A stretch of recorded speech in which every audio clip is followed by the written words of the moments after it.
The manager circus is continuing at Manchester United, as I'm sure you can all expect. We'll have the latest on Pochettino, who looks to be out of the race to manage Manchester United. Gareth Southgate, who, weirdly, some people are saying it's not going to happen. Some people are saying he's waiting till the end of the Euros to decide what is going to happen. We'll get into all of that. And an absolutely ludicrous bid from Barcelona, potentially for Mainoo. Let's get into the news.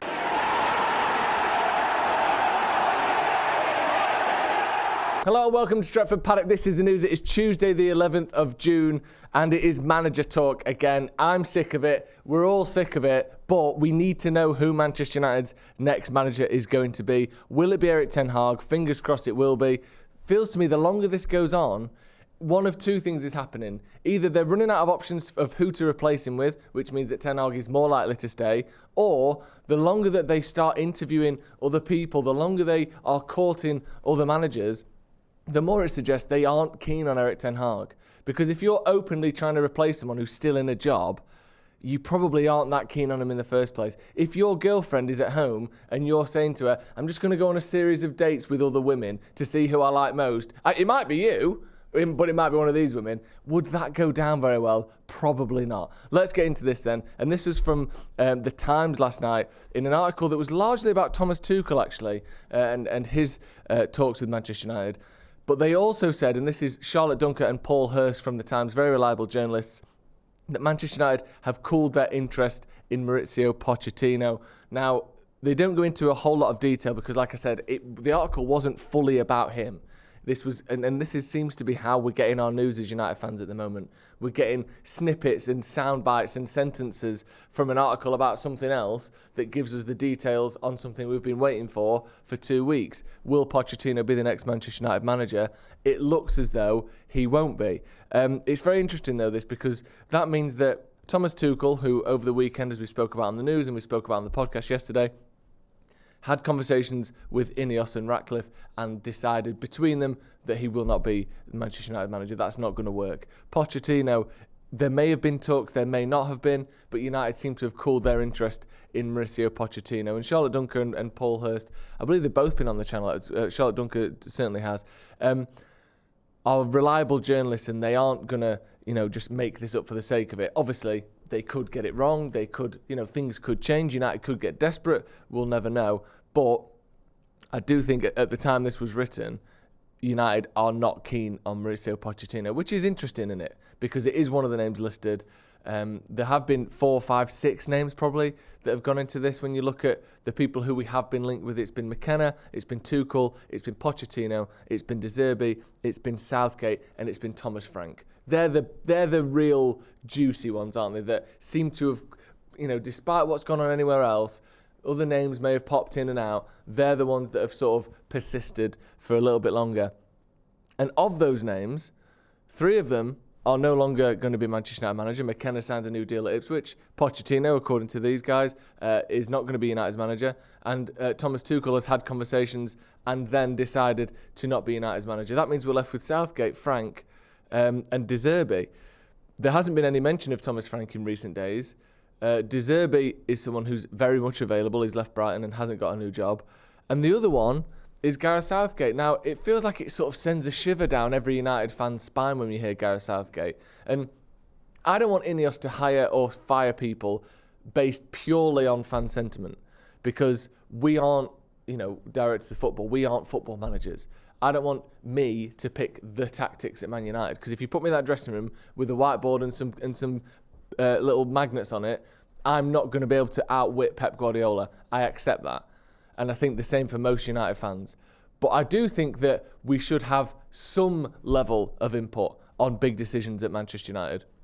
I don't think the fans should pick the manager. And I think if INEOS know more than us, and there's a very, very slim chance that they know something about Southgate that no one else in the world does, if they know more than us, I get that. They make decisions that sometimes we don't see to start with, and eventually it works out. But Southgate is so disliked by such a large majority of United fans, and I very, very rarely say that, and I very rarely sort of cluster United fans into one opinion because we're so varied. There's hundreds of millions of us. We don't all agree on much. But I have seen very, very, very few people think that Gareth Southgate would be a good manager at Manchester United. And I think that sentiment and that feeling that you come into a job with, it counts for something. Players and fans are much less likely to turn on you if there's a feeling of this guy's really good. Whereas the opposite is can be true as well. If everyone's thinking Southgate ain't right, this isn't good, I do think that could turn sour pretty quickly if results start to go a certain way. Now, there has been an update on this, so this is the second story today. And again, I don't want to put too much weight behind this, and it's John Cross who's the chief football writer for the Mirror. And it's not because I don't trust John Cross. I don't particularly have an opinion in terms of his reliability. But it's because it's in a larger article about Southgate's time at England rather than an entirely sort of written article about Manchester United and Southgate. So he's talking about the FA delaying contract talks with Southgate until after the Euros. There's a lot of feeling that this will be his last tournament in charge at England. So it's FA chiefs will not make any plans for potential Southgate successors until the Euros is finished. That's what this article is about. But within this article, there is a line, Southgate may also want another chance at domestic management, and Manchester United were keen but have moved on because the timeline does not align. That is all that is mentioned about Manchester United in this article. But it's one of the first articles that has said United have moved on from Gareth Southgate. So I'm reading that and I want to believe it, and I've seen it and I can see that United have moved on. But then there's other people saying, no, we've still not moved on here. Southgate's still the one. The reason you've not heard anything extra, the reason it's not been ruled out is because they're waiting for Southgate. The reason we haven't announced Ten Hag staying is because they're waiting for Southgate. I'm going to do a little bit of confirmation bias here. I want this to be true, so I'm going to believe it. That's where I'm going with this. I want John Cross to be telling me the truth that Manchester United have moved on from Gareth Southgate, so I'm going to believe that. The only issue with this is the Euro starts in 3 days. So when it says the timelines don't align, the Euro starts in 3 days. Feasibly, England could be out of those Euros in about 2 weeks from now. What's to say this decision doesn't take another 2 weeks? There's no reason United couldn't wait for Southgate if INEOS were keen on him. I'm not sure I believe that the timelines don't align. Obviously, if England win it and they're in there till July the 14th, that's another 6 weeks or 5 weeks from now. But if they go out in the group stages, which could happen, then I do think that those timelines could align. I just really, really hope not. And that is the latest on Gareth Southgate anyway. It's from the Mirror. And like I said, like we're getting at the moment, it's a line within an article rather than United have decided they don't want Southgate. It's about, Southgate signing a new deal with England. Let's move on to our next story then. And this one is absolutely ridiculous. And I hope for Barcelona's sake that this is a lie. So it's from El Nacional in Spain. And they have said that Hansi Flick wants to build his midfield around Manchester United midfielder Kobbie Mainoo. Okay, sure. I'm sure you do. I'm sure a lot of managers would like to build their midfield around Manchester United midfielder Kobbie Mainoo. You don't get to, but I'm sure you would like to. That makes sense. We both share that that wish, Hansi. I get that. And the La Liga side have offered 8.5 million plus winger Rafinha in a swap deal for the international. That's where you've lost me, big boy. That is where we have gone our separate ways. Rafinha, who was quite good for Leeds and has been quite good for Barcelona, plus the disrespectful fee of 8.5 million quid, which is 10 million euros, that's like the tip at the end of the bill for Kobbie Mainoo. That isn't the fee. That's what you give as this is one of those deals, if you were to buy Kobbie Mainoo, where the agent's getting 8 million, where the manager's getting that, his mum and dad are getting that, he's getting a house worth that, he's bought a racehorse worth that. Do you know those behind the scenes extra fees? That's what you're getting for Mainoo. The actual fee has got at least 2 zeros on it. Not none. I mean, obviously United aren't going to be selling Kobbie Mainoo. But if we did, the idea of it being for Rafinha and 8.5 million quid is one of the most laughable things I've ever heard.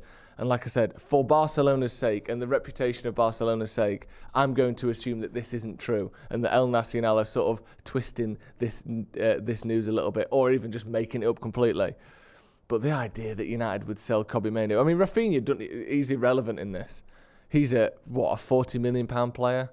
I know they spent a bit more than that for him, but I don't think he's... How old is he even? 27 years old. He'll get you 10 goals a season. Fine. Literally 10 goals. I mean, I guess that he's got them 10 goals in every season he's been there. And he got Leeds 11 goals in the last season he was there for them. What are you on about? I think Mainoo will get us 10 goals next season, let alone this guy who's 27 and slightly above average at best.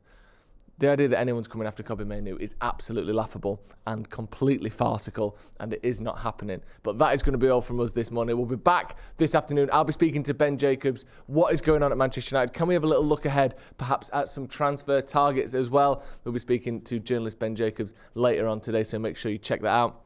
Thank you for joining us for the news this morning. This is Stretford Paddock. We'll see you in a bit.